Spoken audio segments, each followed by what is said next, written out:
सर्वविद्यमान परम पूज्य स्वामी जी महाराज, परम पूज्य महान संत सम्राट जी महाराज के पावन श्री चरणों में पूज्य पूज्य प्रणाम।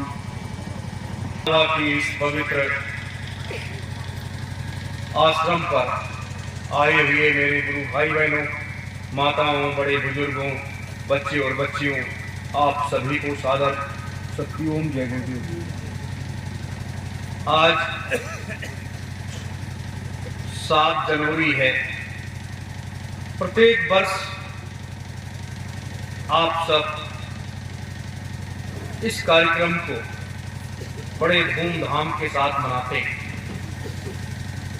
परम पूज्य स्वामी जी महाराज 7 जनवरी 1997 को इस आश्रम पर आए और उन्होंने अपने अमृतमय रूहानी सत्संग को आप सबों को सुनाया और नाम रूपी दान, वह नामदान आप सबों को दिया, आप सबों के कानों में पड़ा। महापुरुषों के चरण रज अपने माथे पर लगाने का आप सबों को सौभाग्य प्राप्त हुआ और ये पवित्र स्थली ये भी पवित्र हो गई। जब कोई महात्मा, संत, फकीर, औलिया किसी ऐसी जगहों पर जाते हैं तो वो स्थान जो है वो पवित्र स्थान हो जाता है और लोग वहाँ मंदिर बना देते हैं, आश्रम बना देते हैं। और क्योंकि महात्मा जहाँ भी जाते हैं तो अपनी कुछ न कुछ चीज शक्ति वहाँ पर छोड़ जाते हैं। ये हमेशा हमारे ग्रंथ साक्षी हैं। तो उसी उपलक्ष्य में आज इस आध्यात्मिक सत्संग सभा में हम आप सब बैठे हुए हैं। हम आप सबका भी बड़ा सौभाग्य है कि हम आपका दर्शन कर रहे हैं, आप हमारा कर रहे हैं। ये जब कोई बहुत बड़ा पुण्य उदय होता है तभी ये दर्शन मेला का एक दूसरे का सौभाग्य प्राप्त होता है। मेरे प्रेमी जनों, ये तो काल माया का देश है। यहाँ जब तक हम आप रहेंगे, जब तक इस श्वासों की पूंजी इस शरीर के अंदर है, जिस दिन श्वासों की पूंजी खत्म हो जाएगी, ये जीवात्मा निकल करके अपने घर को चली जाएगी और ये हाड़ मांस का शरीर यहीं पर रह जाएगा। और इस हाड़ मांस के शरीर को ले जाकर के परिवार के लोग, नाते रिश्तेदार हितबंद शमशान घाट पर जला करके खाक कर देंगे। ये सृष्टि का एक शाश्वत नियम है। इस मृतलोक की सृष्टि में ये एक नियम है कि जो आया है वो जाएगा, राजा रंग की। लेकिन नहीं, कुछ जीवात्माएं ऐसी हैं कि उन्होंने संकल्प कर लिया कि हमें इस मृतलोक से जाना नहीं है, इस हाड़ मांस के शरीर को छोड़ना नहीं है, यहीं पर रहना है। और वो रोज सभी लोकों में जाते हैं, वहां दर्शन मेला करके फिर पुनः चले आते हैं और अपनी साधना में अपने को लीन कर लेते हैं। बहुत से ऐसी दिव्य शक्तियां आज भी इस मृतलोक में मौजूद है। सबसे बड़ी बात क्या है कि 3 लाख सद्गुरु, आज जो कहते हैं लोग पृथ्वी पर इतना बड़ा पाप हो रहा है, इतना पाप तो त्रेता और द्वापर में नहीं हुआ था, कलयुग के 5000 वर्ष पहले भी नहीं हुआ था। इतना पाप, जितना पाप विगत 300 वर्षों में हुआ था। अगर देखा जाए तो 95% पाप इस पृथ्वी पर हो गया। कूड़ कितना बचा? 4.5%। अब 4.5% कूड़े में अगर ये पृथ्वी सुरक्षित है तो आप सोचिए किसके तपोबल से, कितनी शक्ति के बल से ये पृथ्वी सुरक्षित।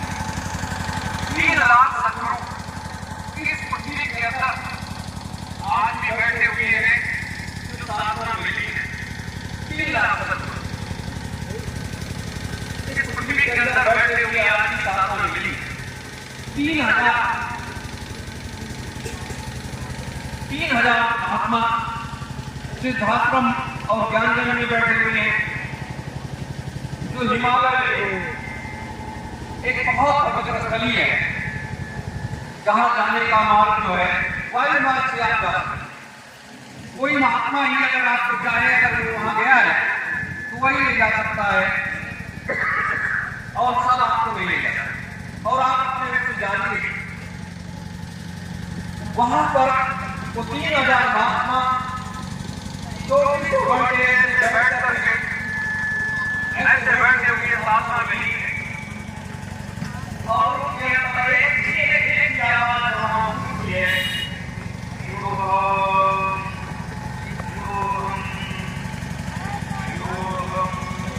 ये आवाज वहां हमेशा तो भी करती है। और उस सिद्धाश्रम में ऐसी जैसे गुरु का प्रकाश देखते, इससे अच्छा प्रकाश जो भी भटके उसके अंदर विद्यमान, जहां पर ये महान विभूतियां, जहां पर परम स्वामी जी महाराज जाकर के बैठे, मखा आश्रम छोड़ने के बाद जाकर के वो वहां बैठ गए। क्यों? सम्राट जी ने कई आश्रम बनाए, कई सब किया, तो ये महान विभूतियां दोनों जाकर के बैठ गए। इसलिए बैठ गए कि इस मृतलोक में लोगों ने बड़े रहस्यमयी वादे नहीं किए, राजनीतिक नेताओं ने इस तरीके से वादे नहीं किए, किसी मत से महात्माओं ने भी नहीं किया।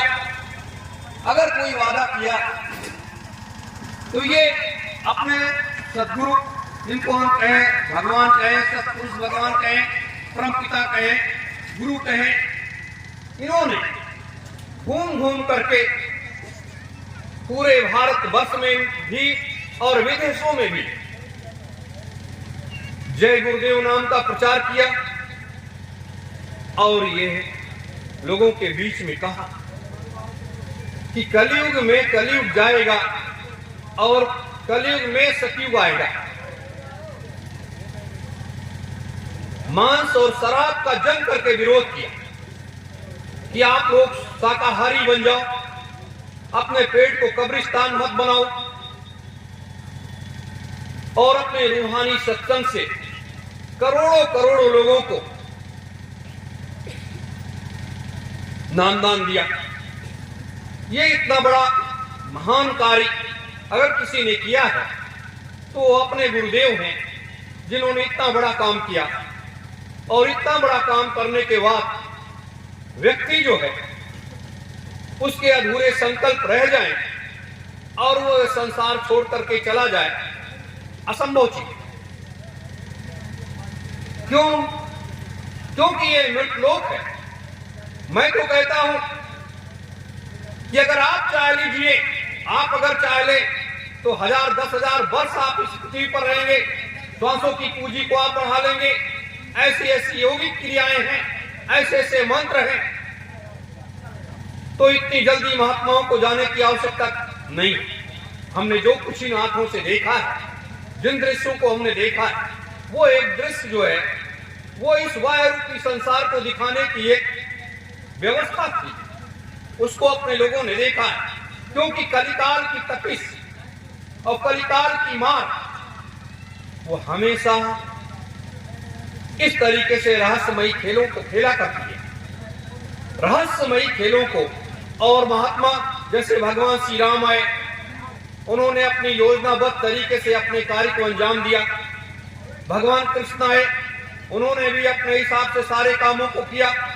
भगवान बुद्ध आए, मोहम्मद साहब आए, कबीर साहब आए, ईसा मसीह आए, हजारों हजारों संत महात्मा इधर कलयुग में आए गए। लोगों ने अपने अपने हिसाब से अपने कार्यों को अंजाम दिया और समय को देखते हुए फिर चलने का रास्ता तय किया। लेकिन जब अनामी महाप्रभु इस मृतलोक में स्वयं चल करके आए, और जब स्वयं वो चल करके आए और यहाँ की सारी इस मृतलोक की व्यवस्था को सुधारने के लिए उन्होंने एक आवाज लगाई और लोगों को जगाने का प्रयास, हर संभव प्रयास किया। तो जब महान संकल्प पूरा नहीं हुआ, अब इस इतने बड़े महान संकल्प को पूरा करने की शक्ति इस व्यक्ति के अंदर है, इस महात्मा के अंदर है, कि आप समझ सकते हैं, जान सकते हैं। कौन इस इतने बड़े काम को करेगा? क्योंकि भारतवर्ष देश के राजनीतिक नेताओं के उसमें जकड़ चुका है, देश के राजनीतिक नेताओं के उसमें जकड़ चुका है और उससे वो निकल पाने में सक्षम नहीं हो पा रहा है। हमें अपने पूर्वजों से सीखना चाहिए। इसीलिए हमारे आपके धर्म ग्रंथ हैं, भाई सनातन हिंदू धर्म को मानने वाले लोग वेद, पुराण, उपनिषद, गीता और रामायण को मानते हैं, महापुरुषों के अमृतमयी वचनों को मानते हैं। सिख धर्म के लोग गुरु ग्रंथ साहब को मानते हैं, ईसाई धर्म के लोग बाइबल को मानते हैं और मुस्लिम धर्म के लोग कुरान शरीफ, हदीस को मानते हैं। तो सबका अलग अलग व्यवस्थाएं, लेकिन एक फकीर ऐसा आया इस लोक में, एक दिशा ही मोड़ दिया। सारे धर्म, सारे पंथ, सारे मत और मतांतर के लोग ये विश्वास कर लिए कि यही सफेद वस्त्रधारी महात्मा, जब भी कभी दुनिया में कोई बदलाव आएगा तो यही सफेद वस्त्रधारी महात्मा ही दुनिया में एक बदलाव लेकर के आएगा और कोई बदलाव नहीं कर सकता। सभी लोग प्रेम से बोलिए जय गुरुदेव। तो ये बदलाव आया नहीं और समय के पहले इतना बड़ा खेला हो गया। तो ये वही रामलीला हमने देखा, कृष्ण लीला देखा, तो गुरु लीला का भी तो एक पार्ट होना चाहिए ना। तो ये गुरु लीला की रहस्यमय स्थिति है, हमें इस भंवर में नहीं जाना चाहिए। हमें ये सच्चे अर्थों में सुमिरन, ध्यान, भजन जो करने को मिला है, हम लोग उस सुमिरन, ध्यान, भजन को करें जो मालिक ने दिया है। दूसरी चीज क्या है? जो रास्ता हमें दिखाया है सतमार्ग का, उस सतमार्ग पर स्वयं भी चले, अपने परिवार को भी चलाएं और लोगों को चलने की प्रेरणा दें। यह हर संभव प्रयास लोगों का होना चाहिए। दूसरी सबसे बड़ी चीज है कि आज पूरे हिंदुस्तान में लोगों का पेट जो है कब्रिस्तान होता जा रहा है। शराब की बोतलें सबके घरों तक पहुंच रही हैं। तो ये चीजें इससे दूर होने का प्रयास लोगों को करना चाहिए और स्वयं लोगों को प्रेरणा देना चाहिए, जागरूक करना चाहिए कि लोग इन बुराइयों से बचो। जब इन बुराइयों से बच जाओगे तभी आपको परमात्मा याद आएगा, तभी आपको माता पिता याद आएंगे, तभी आपको भाई बहन याद आएंगे, तभी आपको समाज और ये देश याद आएगा। वैसे आप नशे में धुत रहेंगे, आपको कोई चीज याद नहीं आएगी। तो इससे भी लोगों को बचने की प्रेरणा देनी चाहिए। ये सबका कर्तव्य एक व्यक्ति का नहीं है। लेकिन आज हमारी धर्म संस्थाएं पूरे हिंदुस्तान में या दुनिया में लगी हुई हैं और वही धर्म संस्थाएं जो लोग शराब और मांस का व्यापार करते हैं, जो लोग शराब की फैक्ट्रियां चलाते हैं, जो लोग उस रास्ते पर ले जाते हैं, उन लोगों के साथ में जब हमारे देश के संत महात्मा खड़े हो जाते हैं तो वहां आप सोचिए ये समाज को दिशा कैसे मिलेगी। जब हमारे महात्मा भी ऐसे लोगों के साथ खड़े हो जाएंगे तो समाज को दिशा कैसे मिलेगी। ये एक सबसे बड़ी बात है। आज ये दुख की बात है कि आज हमारा देश, हमारे राम जी ने कितना त्याग किया, कितना संघर्ष किया, किसके लिए? एक मानवता की रक्षा के लिए। अपने गुरु के आदेश से या अपने माता पिता के आदेश से 14 वर्ष जंगलों की खाक छानी। किस लिए छाना? असुरों का सफाया करने के लिए। असुरों का सफाया करने के लिए उन्होंने खाक छानी और अपने भाई, अपनी धन पत्नी के साथ में कितना संघर्ष किया। जो हमारा ग्रंथ आज हम उसको पूछते हैं, रामायण हमारा ग्रंथ है, धार्मिक ग्रंथ है।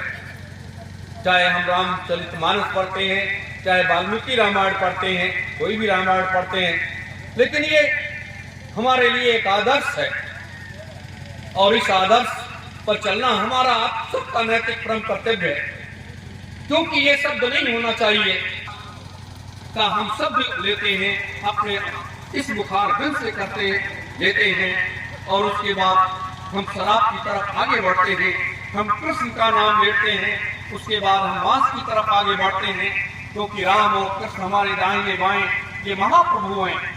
तो हम ऐसे रास्ते पर जब चल पड़ेंगे तो हमारा ये देश के लोग क्या कहेंगे, ये समाज क्या कहेगा। इसलिए आज हमें इससे जागरूकता और प्रेरणा लेनी चाहिए। हम किसी की निंदा बुराई करने नहीं आए, हम उस रास्ते को आगे ले जाने के लिए आए कि आज हमें उस रास्ते पर आगे बढ़ना पड़ेगा। जैसे 1997 में परम पूज्य स्वामी जी महाराज ने नैमिषारण के उस पवित्र स्थली पर गुरु पूर्णिमा के कार्यक्रम में कहा था कि मैं यहाँ पर सतयुग का बीज बोने के लिए आया हूँ।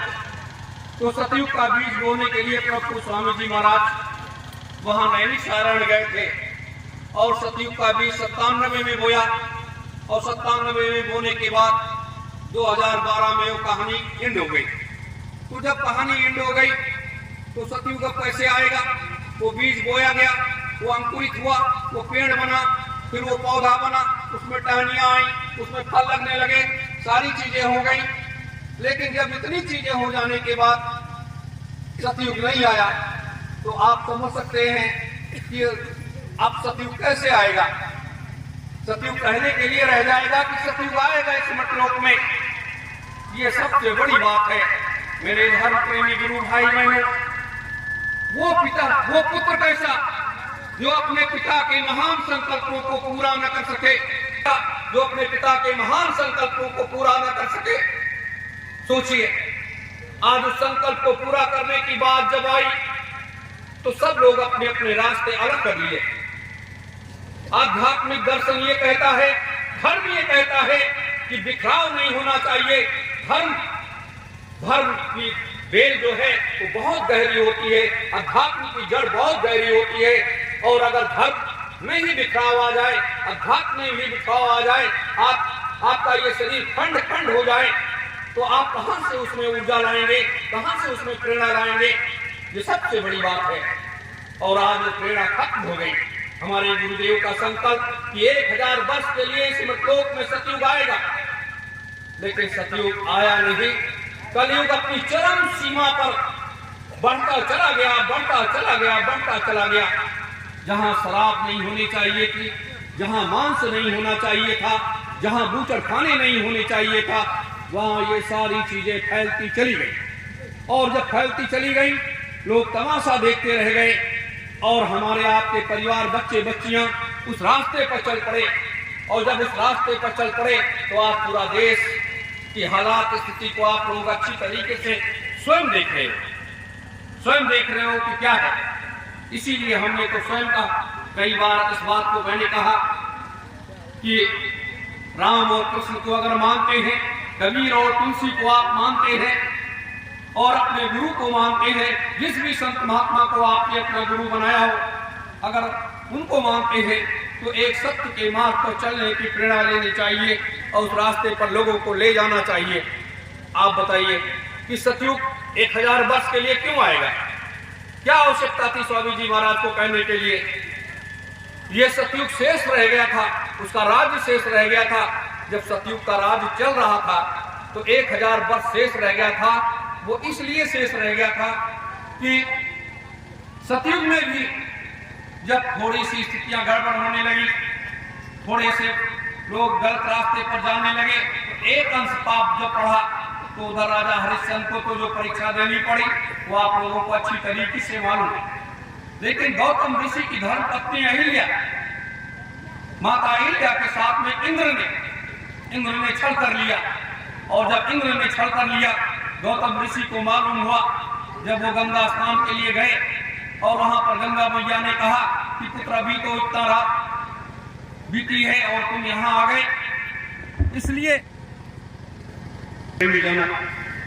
ये वहां से ये सतयुग का खेल शुरू होता है।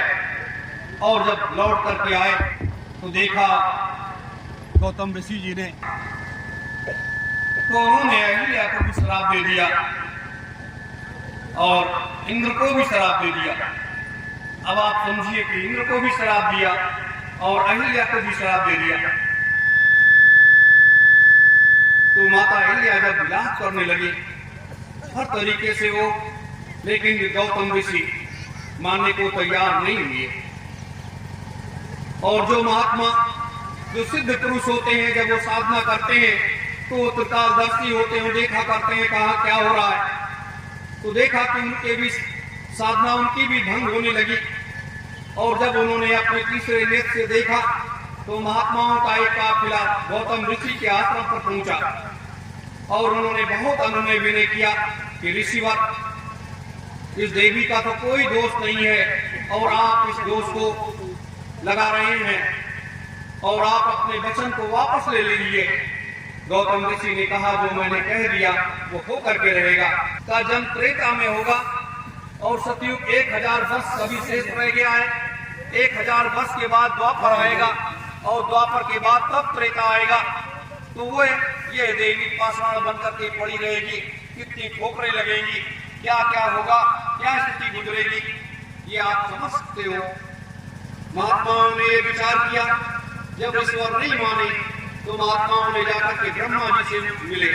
ब्रह्मा जी ने कहा, इसका उपाय मेरे पास नहीं है।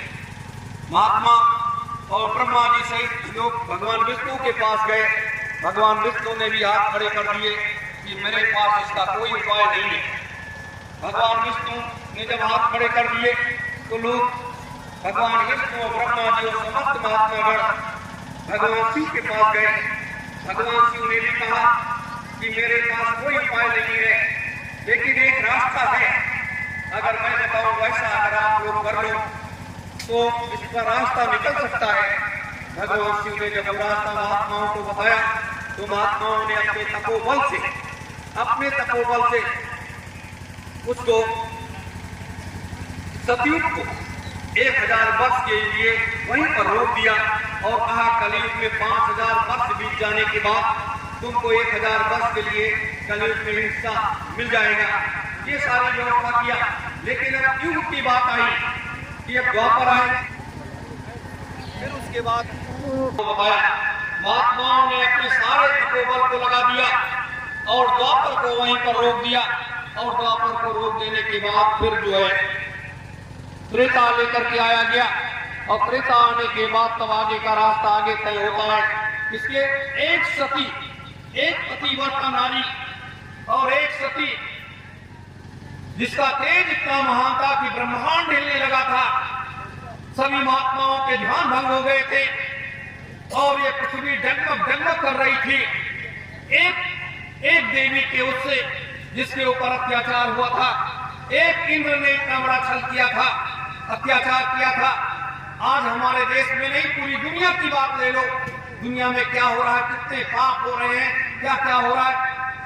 तो महात्माओं ने अपने सारे तपोबल को लगा करके फिर त्रेता लेकर के आए और जब त्रेता लेकर के आए, आगे का खेल आगे शुरू हुआ।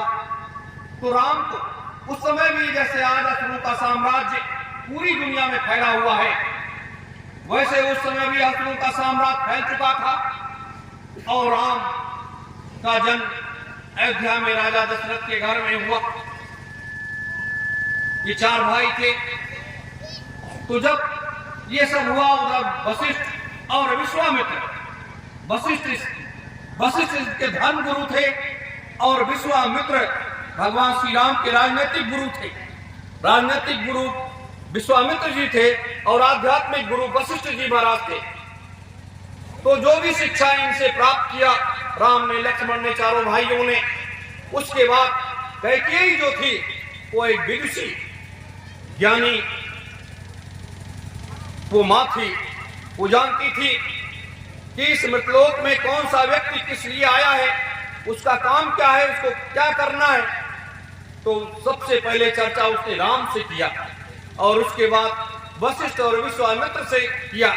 लेकिन राजा दशरथ का अपार प्रेम अपने पुत्र के प्रति, ये जानती थी कि अगर ऐसी स्थिति हुई तो इनके प्राण पखेरु निकल जाएंगे। वहीं पर कैकेयी ने एक बात कही थी कि राजा रहे या न रहे, लेकिन मेरा देश सुरक्षित रहना चाहिए। ये संकल्प सबसे बड़ी बात थी। और किस योजना के तहत भगवान श्री राम को जंगलों की खाक छाननी पड़ी और कितने महात्माओं के पास जाकर के उनके चरणों में लेट जाना पड़ा। वो परमपिता परमात्मा, वो परम सत्ता जिसको हम विष्णु का अवतार कहते हैं, वो जाकर के महात्माओं के चरणों में लेट गया और उनसे आशीर्वाद लिया। तमाम आध्यात्मिक शक्तियों को अर्जित करके अपने ब्रह्मांड में समाहित किया और समाहित करने के बाद फिर अपने काम को पूरा करने के लिए आगे निकल गए और कितनी योजनाबद्ध तरीके से अपनी ही धर्म पत्नी को कहां पहुंचाया। उनको तो इस पृथ्वी के अंदर वो किया और एक वैसी सीता का निर्माण किया जिसको लक्ष्मण भी साथ में रहते थे नहीं जान पाए और सीधे रावण के घर पहुंचा दिया। रावण के घर तक पहुंचने का एक मार्ग उन्होंने निकाल लिया। रावण उस मृतलोक का सबसे प्रकांड पंडित थे, विद्वान थे, तपस्वी भी कहा जाए, तपस्वी भी थे कि भगवान शिव के सबसे बड़े उपासक थे, सबसे बड़े साधक थे। उनके पास भी अपार शक्तियां थी और अगर राम जी जानते थे तो रावण भी जानता था कि हमें किस रास्ते से क्या क्या करना है और कैसे हमारे उद्धार का मार्ग प्रशस्त होगा। तो ये सारी चीजें हैं, ये तो बहुत बड़ा रहस्यमयी खेल है, लेकिन तब भी ये मृतलोक का शाश्वत नियम है। इस मृतलोक के शाश्वत नियम का पालन करना सभी का धर्म है, सभी का धर्म है, कोई भी हो। ये नहीं कि आप धर्म के विरुद्ध जा सकते हो।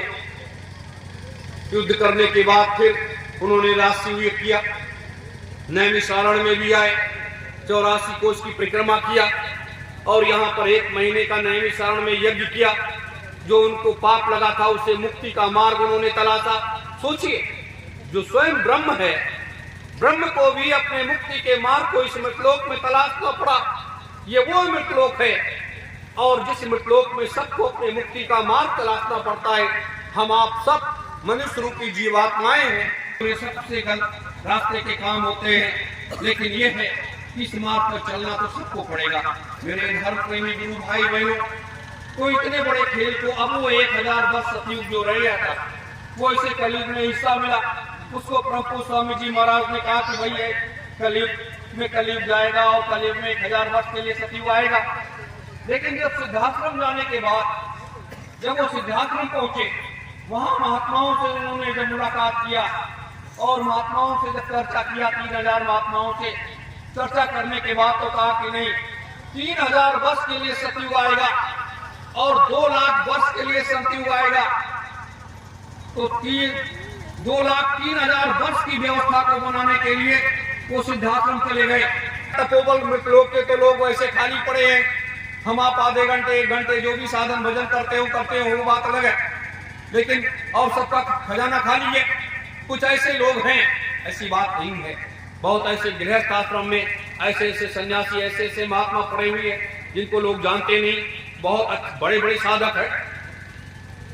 लेकिन ये सब पूर्व से सारी व्यवस्थाएं निर्धारित होती हैं। मेरे धर्म प्रेमी गुरु भाई बहनों, ये सब पूर्व से निर्धारित होती हैं। तो आज ये महात्माओं का काम जो अधूरा रह गया, उस अधूरे कार्य को पूरा करने के लिए सतयुग तीर्थ की उस पावन धरा पर, निमसा की उस पावन तपोभूमि पर, जहां सतयुग तीर्थ की स्थापना की गई है, वहां पर एक विशाल का आगामी 4थे महायज्ञ की तैयारी का शुभारंभ होने जा रहा है, जो पूरी दुनिया को ये अचंभित दृश्य देखने को मौका मिलेगा।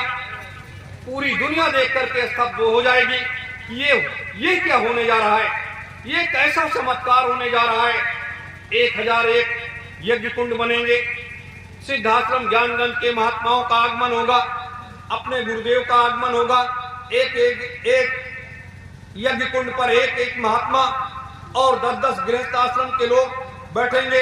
इस तरीके से 10,000 लोग, 11,000 लोग उस यज्ञ वेदी पर बैठ करके 90 दिनों तक यज्ञ में आहुतियां चलेंगी और वहीं पर 9 सतयुग स्थापनार्थ जो ये महायज्ञ होने जा रहा है, ये विश्व के लिए नहीं, इस मृतलोक के लिए एक केंद्र होगा। इस मृतलोक के लिए केंद्र होगा। प्रेम से बोलिए जय गुरुदेव। कि बिना शक्ति के संसार में कुछ नहीं हो सकता। बिना शक्ति के संसार में आज इन असुरी साम्राज्य से टकराने के लिए बहुत बड़ी आध्यात्मिक शक्ति की सबसे पहले आवश्यकता पड़ती है। जब तक आध्यात्मिक शक्ति नहीं होगी तब तक आप राजनीतिक शक्ति से टकरा नहीं सकते। यह अध्यात्मिक धर्म ही ऐसा है जो टकरा करके और रास्ते बदल देता है। जैसे मुगलों से सिख धर्म की स्थापना जब किया लोगों ने, क्यों किया? गुरु गोविंद सिंह और तमाम ऐसे लोगों ने क्यों किया? क्योंकि उन्होंने मुगलों से वो टकराए, उनके अत्याचार का मुकाबला किया और उनसे टकरा करके उनको सत्य का रास्ता दिखाया। उनके साथ सभी धर्मों के लोग गए। तो आज वास्तविक सत्य यही है। आज देश में कितने बूचड़ खाने चल रहे हैं, क्या क्या हो रहा है। पूरी दुनिया त्राह त्राह कर रही है, पाप से बोझिल होती जा रही है। लेकिन इस काल माया के देश में आगे देखिए 2 साल 3 साल में क्या क्या होने जा रहा है। जब राजा की बुद्धि खराब हो जाती है तब प्रजा की जिम्मेदारी बनती है, और जब प्रजा की बुद्धि खराब हो जाती है तो महात्माओं की जिम्मेदारी बनती है, और जब महात्माओं की बुद्धि खराब हो जाती है तब परमात्मा की जिम्मेदारी बनती है कि वो अपने ऊपर ले लेता है। और फिर जब वो अपने ऊपर ले लेता है तब वो उसको साफ कर देता है। जैसे भगवान कृष्ण ने क्या किया? भगवान कृष्ण ने जब अपने ऊपर लिया तो उन्होंने ये किया कि सबको इकट्ठा करके और लड़ा करके समाप्त कर दिया। सबको लड़ा करके समाप्त कर दिया। और उसके बाद महाभारत युद्ध होने के बाद फिर गांधारी के पास गए। गांधारी ने उनको श्राप दे दिया, और श्राप देने के बाद फिर जो स्थिति बनी वो आप लोग अच्छी तरीके से जानते हैं। फिर कुल का नाश हुआ। तो ये समय, यही दौर चल रहा है। ये महाविनाश की तरफ पूरी दुनिया जा रही है। और इतना ध्यान रखो कि ये तपबल, ये सबसे बड़ी चीज है। ये कलयुग जब आया तो उस समय देवताओं ने, ब्रह्मा विष्णु महेश ने बैठ करके विचार किया कि ये कलयुग जो आ गया है अब तो ये अपने साम्राज्य को फैलाएगा, लेकिन इससे मुकाबला कैसे होगा? इससे कौन मुकाबला करेगा? आने वाला समय तो बड़ा भीभत्स हो जाएगा। तो ब्रह्मा विष्णु महेश और समस्त देवी देवताओं ने चर्चा करके भगवान शिव को यह जिम्मेदारी दे दिया कि आप मृतलोक में जाकर के 88,000 घरों से एक एक बच्चे को आप ले आइए, और ले जा करके उस अरण्य जंगल में, निमसा की उस पावन तपोभूमि पर, वहां पर जो है सभी बच्चों को बैठा करके, उनको दीक्षा दे करके, उनको ज्ञान रूपी गंगा में नहला करके और अपने नाम रूपी दान को दे करके, और इनसे ऐसा कराइए, इनसे शक्ति अर्जित कराइए। और क्योंकि जब वो महाप्रभु आएगा तो उस समय शक्ति की आवश्यकता पड़ेगी, और मनुष्य रूपी जीवात्माएं शक्ति भी होंगी जो उस रास्ते पर नहीं जाएंगी। तो ऐसी स्थिति में भगवान शिव ने इस मृतलोक में 88,000 घरों का दरवाजा खटखटाया, और 88,000 घरों का दरवाजा खटखटा करके एक एक बच्चे को 88,000 घरों से लिया और ले जा करके अरे जंगल में सबको बैठा दिया एक तरफ से। अब 88,000 लोग बैठेंगे, कितनी दूर में बैठेंगे, और वहां भगवान शिव ने 90 दिनों तक उनको ज्ञान रूपी गंगा में नहलाया। 90 दिन तक ज्ञान रूपी गंगा में नहलाया और नामदान दिया। उनको देने के बाद उनको आदेश दिया कि आप एक साथ बैठ जाइए, और जब तक वो परमात्मा, वो प्रभु प्रसन्न न हो तब तक आप लोग अपने स्थान से हिले तक भी नहीं। सोचिए 72 वर्षों तक हमारे ऋषिगण उस अरण्य जंगल में, निमसा की उस पावन तपोभूमि पर बैठे रह गए, और बैठे रहने के बाद 72 वर्षों के बाद जब परमात्मा प्रसन्न हुआ, परमात्मा ने कहा कि ऐ ऋषिवर आपको क्या चाहिए?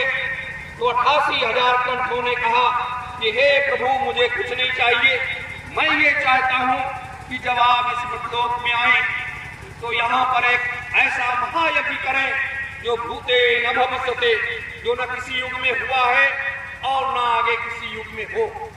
ये मैं आपको ये दृष्टांत इसलिए बता रहा हूं कि हमारे माताओं के गर्भ से ही वो ऋषिगण भी निकले थे और हम आप सब भी माँ के गर्भ से निकल करके आए।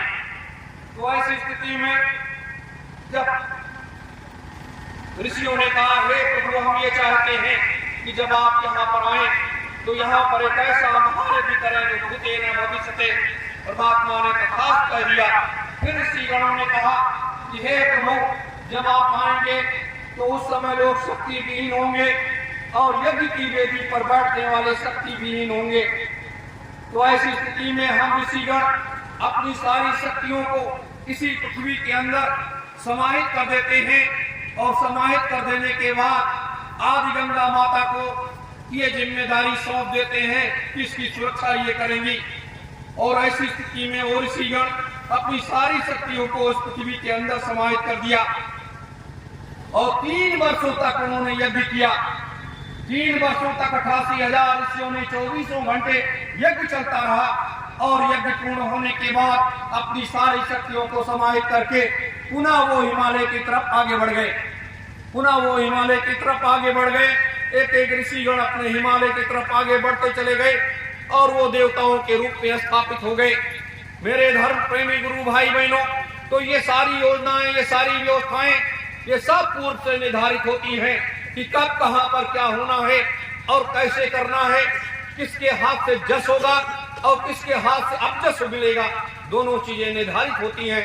तो आज जब वो दौर आया, वो समय आया, प्रभु स्वामी जी महाराज पूरे भारतवर्ष में काफिला निकाले, नेपाल भी गए, काठमांडू भी गए, सब जगह किए और सबको जगाने का प्रयास किया, सबको समझाने का प्रयास किया।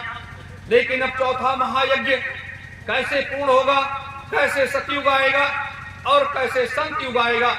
इसीलिए हमारे गुरुदेव संत सम्राट जी ने कहा कि ये युगों का खेल है। हम कहते हैं सतयुग, त्रेता, द्वापर, कलयुग, और जबकि 7 युग हैं इस पृथ्वी पर, इस मृतलोक में आने के लिए 7 युग हैं। अनादिकाल, आदिकाल, सतयुग, त्रेता, द्वापर, कलयुग और उसके बाद संतयुग, उसके बाद संतयुग। तो ये 7 युग, अब 2,03,000 वर्ष की व्यवस्था बनाना आसान काम है कि 2,03,000 वर्ष तक इस मृतलोक में किसी प्रकार की कोई गड़बड़ी नहीं होगी, कोई बीमारी, भूखमरी, गरीबी नहीं होगी, किसी प्रकार का झगड़ा बवाल नहीं होगा, जिसे हम कहते हैं सतयुग और संतयुग। तो संतों का जब युग आ जाएगा, 2 लाख वर्ष तक वो रहेगा, तो वहां तो किसी प्रकार का कुछ रहेगा नहीं। तो ये अनामी महाप्रभु, जिसे हम सतपुरुष भगवान कहते हैं, परम पुरुष कहते हैं, परम पिता कहते हैं, ये इस मृतलोक में इसीलिए आए कि ये सृष्टि की जो हम लोगों ने ये सारी व्यवस्था किया था, ये सब कुछ करने के बाद हमारी जीवात्माएं वहां जाकर के इस काल माया के देश में फंसी, तो ये गलत रास्ते पर चल पड़ी। तो जब ये गलत रास्ते पर चल पड़ी तो इनको नया रास्ता दिखाने के लिए और इनको अपने असली घर को ले जाने के लिए और यहाँ पर एक ऐसी व्यवस्था बना दिया जाए जैसे वहाँ सतलोक में बना हुआ है कि मृतलोक में किसी प्रकार की कोई परेशानी, दुविधा न आने पाए, किसी प्रकार की कोई परेशानी न आने पाए। तो ये व्यवस्था को बनाने के लिए परम पूज्य स्वामी जी महाराज इस मृतलोक में आए हुए हैं। वो इसलिए इस मृतलोक में आए हुए हैं। लेकिन अब कई खेल तमाशे शुरू हो गए। कोई कहा वो तो चले गए, कोई कहा उनका अंतिम संस्कार हो गया, किसी ने कुछ कहा, किसी ने कुछ कहा, लेकिन ये कोई बात नहीं। ये तो माया का एक खेल है और कोई भी, हर व्यक्ति खेलता है। जैसे कृष्ण ने अपना खेल खेला, राम ने अपना खेल खेला और तमाम महात्माओं ने अपने अपने खेल को खेला, तो इसी तरीके से ये खेल में खेला है। इसकी हमें चिंता नहीं करनी चाहिए, हमें परवाह नहीं करनी चाहिए। हमें अपने लक्ष्य को आगे बढ़ते देखना चाहिए, आगे बढ़ते देखना चाहिए। ये हमारा आप लोगों से प्रार्थना है, कहना है। आप लोग समझदार हैं, ऐसी बात नहीं है। मैं आपको सिर्फ एक रास्ता दिखाने के लिए आया, मैं आपको सिर्फ जगाने के लिए आया कि आपकी आत्मा जो है वो सुप्ता अवस्था में चली गई। आपकी आत्मा जो है वो सुप्ता अवस्था में चली गई, वो सोने लगी। आप घर गृहस्थी का सारा काम कर लेने के बाद जब आधे घंटे 1 घंटे सुमिरन ध्यान भजन करते हैं तो आत्मा में थोड़ी सी जागृति आती है। लेकिन जागृति आने के बाद जब हम पुनः जब उठते हैं उससे तो घर गृहस्थी के सारे कामों को पुनः देखने के बाद तो उधर से ध्यान हटता है और इधर इस माया रूपी संसार में हमारा ध्यान पूर्ण रूप से लग जाता है। और जब पूर्ण रूप से माया रूपी संसार में ध्यान लग जाता है तो मार्ग भटकाव की तरफ लेकर के चला जाता है। जिस शाम को बैठते हैं फिर हमें अपने मुख की याद आती है और जब मुख की याद आती है तो फिर उस रास्ते पर चलने का प्रयास करते हैं। ऐसे करके ये क्रम ये जीवन का बीतता चला जाता है और इस तरीके से जब बीतता चला जाता है तो आगे का मार्ग और होने लगता है। और रही बात स्वास्थ्य की पूंजी का, मैंने कहा कि स्वास्थ्य की पूंजी आप चाहो बढ़ा लो, आप ले लो, वशिष्ठ को ले लो, विश्वामित्र को ले लो, दुर्वासा को ले लो, हनुमान जी को ले लो। ऐसे करके ये लोग कब तक रहे आपको अच्छी तरीके से जानते हैं। वशिष्ठ, विश्वामित्र और दुर्वासा ऋषि ये तीनों सतयुग में भी रहे, त्रेता में भी रहे। और जब त्रेता जाने लगा तो वशिष्ठ और विश्वामित्र ये जो है ज्ञान जन चले गए और दुर्वासा तब भी आ रहे हैं। और उसके बाद ये सारे खेल तबाह होने लगे। तो ये मृतलोक है। इस मृतलोक की महिमा को अगर जानना है, इसको समझना है तो आपको साधना करनी पड़ेगी। इसीलिए मैंने सीमित आयोजन किया है सतयुग के आरोप पर। वो शिविर इसलिए लगा रहे हैं कि वहां पर जो भगवान शिव ने जो 5 नाम लेकर के उन्होंने सबको तरक्की को क्यों किया और हमेशा 24 घंटे आने जाने का मार्ग प्रशस्त किया सारे लोगों में। और फिर नाम को अंतर में लेते हुए हमेशा सालों नाम ध्यान में बैठ जाइए। उस नाम की महिमा का व्याख्यान आज तक अपने लोगों में नहीं हुआ। हमारे पिछले महात्मा उन्होंने जो है उस नाम को नहीं बताया, जो भी नाम में जगाया वो अपने लोगों को नाम दिया और वो जो उस नाम को जब पाए वो लोग वहां तक पहुंच गए। लेकिन जो नहीं जब पाए नहीं पहुंच पाए। लेकिन ये भगवान शिव का ये नाम जो उन्होंने सतपुरुष को प्राप्त करने के लिए उन्होंने किया था, उस नाम की महिमा का आगे का व्याख्यान हम लेकर के आगे चल रहे हैं। लेकिन आगे देखिए क्या होता है। लेकिन मेरा यही कहना है कि यह कर्मयुग है और यह कलयुग है। तो कर्मयुग और इस कलयुग में हमें हमेशा अच्छे रास्ते को चुनना चाहिए, अच्छे रास्ते पर चलना चाहिए और अच्छा खान पान, अच्छे आचार विचार को रखना चाहिए। ये हमारा धर्म, ये हमारा कर्म। लोग क्या कर रहे हैं, लोगों को समझाने का काम है।